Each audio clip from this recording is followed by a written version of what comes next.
If you intend to move abroad, you need to watch this video. Hi guys, this is Athulya and welcome back to my YouTube channel. In today's video, I'm going to talk about few skills which will make your life way more easier if you're planning to move to Australia or for that matter, any other developed country. Moving abroad is a challenging journey altogether. And what we mostly see on media is only the highlights. That being said, if you do plan and take some efforts to learn few things, the overall transition and the life after that becomes way more seamless. I'll first talk about few generic skills, and towards the end of the video, I'll focus on skills that are more relevant to my student viewers out there who are planning to move to Australia for their higher studies. So now, without further ado, let's get started. Number one on my list is to actually learn to drive and get your Indian license. Now, driving is super important. Although the public transport here is decent enough, the frequency is low and it's really time consuming. So once you save up enough, you can actually get a second-hand car and start doing your stuffs on your own, which is going to make your life way more easier. Now, if you're on a student visa or on a work visa, you are legally allowed to drive. And if you know driving, you could get your Indian license converted to your Australian license while you are on that student visa or your work visa. Getting your Indian license converted to your Australian license is way more easier than getting a learning permit here and then trying to get an Australian license from scratch. Now, another thing to note here is once you become a PR, you need to get the Australian license. So if you haven't done that before, then you'll need to go through the entire process of getting an Australian license from scratch. Now, to get an Australian license from scratch, you need to complete certain hours of driving. Until then, you'll only get a provisional license with which you can actually drive, but you need to put a P plate on your car. So why to go through all of that if you can just directly convert your Indian license and get your Australian license? Another thing to note here is if you are a student, then having a license can help you with a lot of part-time jobs which involves delivery and things like that. So that is something that you can consider. Next thing that I'd like to mention here is if you decide to learn your driving here, that, my friend, is a very expensive affair. For each 1 hour class, you will have to pay around $65 to $80 here in Perth, and you will easily need to take about 20, 25 or maybe even 30 classes if you don't know driving at all. So if you just calculate that, that is a very expensive affair. So I would say that if you could just learn and get your license from India, that's going to make your life way more easier. In that case, you just need to know the rules here, for which you can get 2 books from the DOT.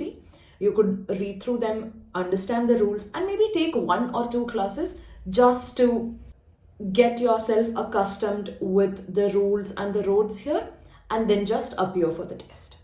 So long story short, no matter who you are, a student or a working professional, man or woman, it's better that you have your Indian license and you can then get it converted to your Australian license.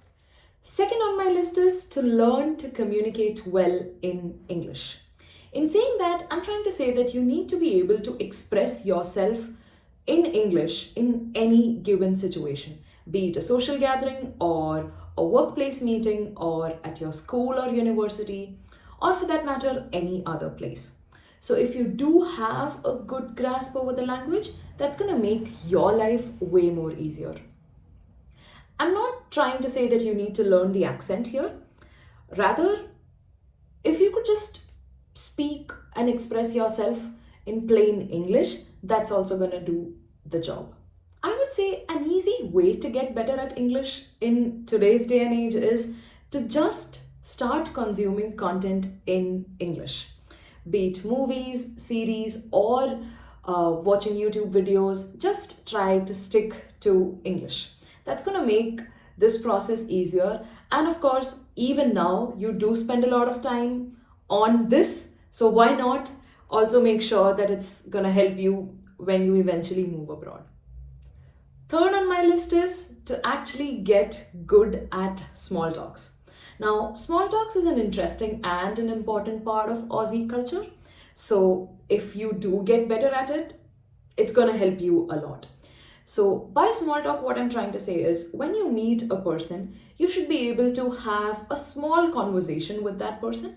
So, the common topics that people often talk about are sports, weather, food, or some local events that are happening. So, if you do know something about these things and you could just strike a conversation, that's going to help you in the social gatherings. I would also urge you to prepare a few introductions for yourself. One could be for your professional sort of setting, and there could be another one which you can use in your social gatherings.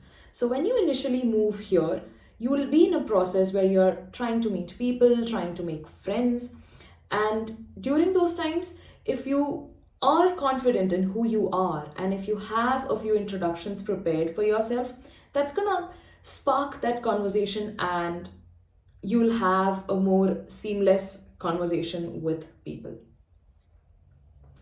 Fourth on my list is to get good at cooking and your household chores. So, when you move here, you're not going to get any help. It's important that you become independent and you're able to manage yourself and your home in a better way.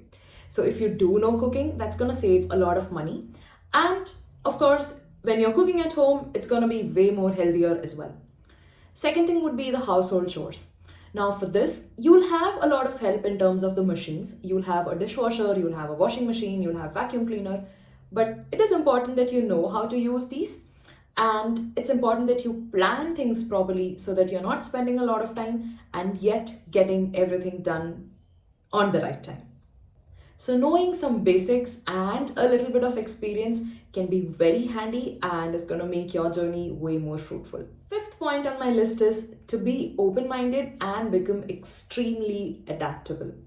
Now, initial few months are going to be challenging. If you are coming as a student, you need to secure a stay, you need to find a part-time job, you need to juggle between your college and your part-time job, you need to study as well as earn a little bit of pocket money. So it's going to be a little challenging. And you will get used to it eventually, but it's important that you have an open mind. And if you are coming on a work visa, even then you're going to face issues in terms of finding a home, adapting to a new culture, and in general, just getting used to the new lifestyle here. So it's important that you prepare yourself and take a mental note that not everything is going to be seamless. You will face challenges and you need to be open-minded about it. Next on my list is to learn and enjoy your own company. So as life happens, you're going to get way more busier. And life here is very different from what we have seen back in India. Here, people are more individualistic. People love their privacy. So sometimes you might feel a little too lonely. And to get through that, it's important that you love your own company. So if you do have some hobbies, it's going to help you immensely. And another thing to note here is you might feel that you have a lot of friends back in India to whom you can talk to when you feel lonely. But due to the time difference, sometimes it's not very likely to happen, I would say. So it's important that you prepare yourself for that and start enjoying your company. Next on my list is to organize yourself and get better at managing time. Now, this is super important. This is also a part of adulting. So, the more planned and organized you are, better would be your quality of life. So, time blocking and having schedules for everything really, really helps. So, this is something that I have just started doing, and I can actually say that my days have become more productive and I'm able to manage my home, my friends, my work, and everything. I wouldn't say I am perfect, but I am progressing. And earlier, when I just moved here, it was very difficult for me to just take everything together. So, this is something that you can really think of. Back in India, this was a bit easier because when I was a student, I remember I have just done my studies and that's it. When I started working, I was just focusing on my work. The rest of the stuffs at home was just automatically happening. And now that I'm doing everything on my own, I'm actually realizing, oh, it takes a lot of efforts and time to cook food, to clean and keep the home tidy and things like that.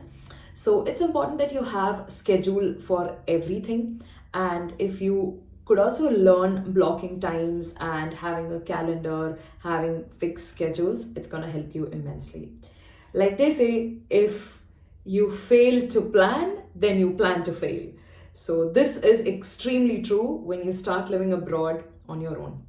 I would also say that maybe this is adulting and this was bound to happen. So if you could just learn a few concepts around this, around organizing your life, then your life is going to become way more easier. So far, we spoke about few generic skills that you could develop. Now, my next set of skills is more focused towards the student community. So if you're somebody who is planning to do your master's here, what I would say is during the 2 years of your course, during that time, if you could also focus on building that LinkedIn profile and focus on networking, that's gonna help you immensely with cracking the type of job that you'd like.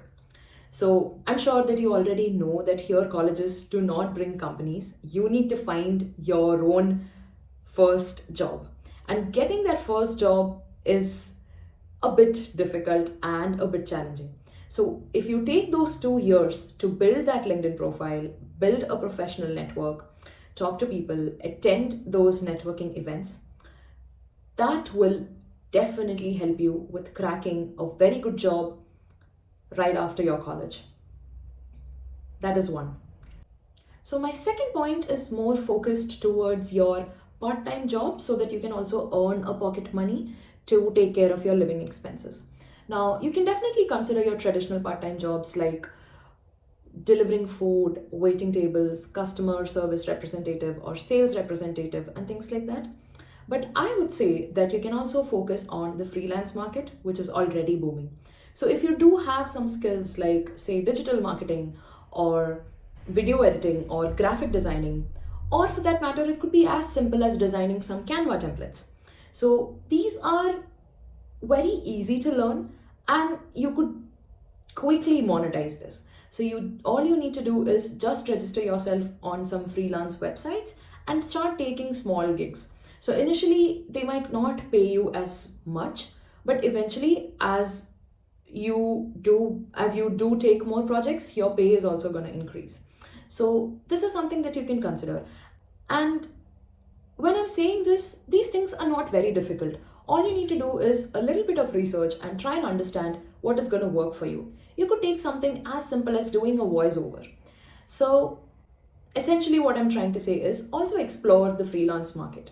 The advantage of this is you could do most of these gigs by sitting in your home with just your internet connection and laptop. So you don't need to be physically present and you can make way more money than somebody who is spending time in a restaurant waiting tables.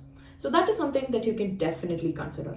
And of course, I know that this is not for everybody, but if you feel that you can do something like that, definitely consider. Now, if you're not more inclined towards these digital sort of work, you could also consider something like nail art or maybe threading and things like that. So these things are super expensive here and yet everyone does. So for a simple nail art, if you just learn how to do the nail art or few basic stuffs, you can easily charge $50-$60 for one person, and that's not going to take more than 20-25 minutes. And that's great. That's pretty lucrative. Similarly, if you could just learn threading eyebrows, that's also going to help you immensely. Usually here in the parlors, they charge about $20 for one sitting. You could maybe charge $15 or $18 and still make good money out of that. So essentially what I'm trying to say is explore a little and don't just stick towards that one pizza delivery or barista sort of jobs. Of course, they are there, but just explore a bit more and try and understand if there is something that doesn't require as much time and yet helps you make more money. Let me know in the comments below if you believe that I have missed an important skill that's going to help the other people who are watching this video. I have also created a video which basically talks about the essentials that you need to do right before leaving India and soon after coming here in the very first week. If you're interested, you can check that out. I'm gonna link it up here and down in the description box. Give this video a thumbs up if you like the content and subscribe to this channel for more interesting content relating to living abroad and my lifestyle here in Perth. Thank you so much for watching. This is me, Athulya Nair, signing off. Ciao!